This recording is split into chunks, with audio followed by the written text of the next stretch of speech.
So let's talk about intrinsic valuation, what it really is and how it's different from just doing a DCF.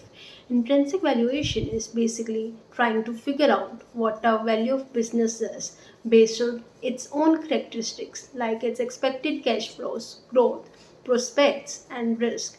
You are not comparing it to companies like you would in relative valuation. Instead, you are asking what's this company worth on its own. Now, one of the most common tools we use to estimate intrinsic value is the discounted cash flow or DCF method. But here's where a lot of people get confused. Intrinsic value is the concept, whereas DCF is just one way to estimate it. So, DCF is a subset of intrinsic valuation. Now that everything is clear, let's talk about the heart of intrinsic valuation. Two core elements that drive everything: cash flows and discount rates. It's not just about plugging numbers into a formula. Those inputs determine whether your valuation stands on solid grounds or falls apart. Let's start with cash flows. In valuation, we are not after accounting profit, we want real cash flows that go to the business or the investor. So, depending on your focus, if you are valuing the entire business or firm, you will use free cash flow to the firm or FCFF. This is cash before debt payments. If you are valuing equity, you use free cash flow to equity or FCFE. That's after interest and debt repayments. These are the lifeblood of your valuation, and getting them right means making thoughtful choices about working capital changes, capital expenditure, non cash adjustments like depreciation.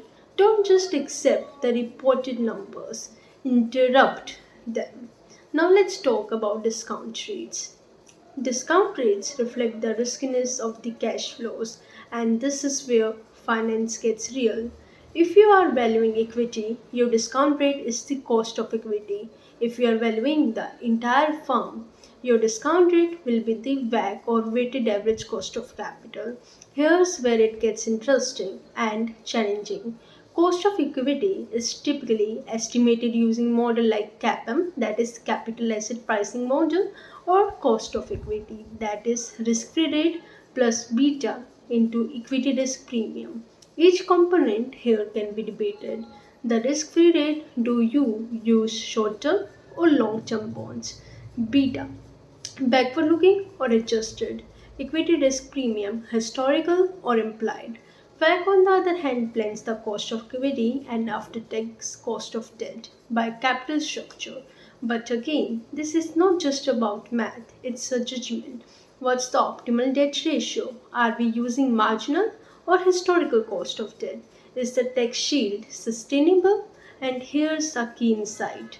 Discount rates should reflect the risk of the cash flows you are discounting, not your opinion of the company.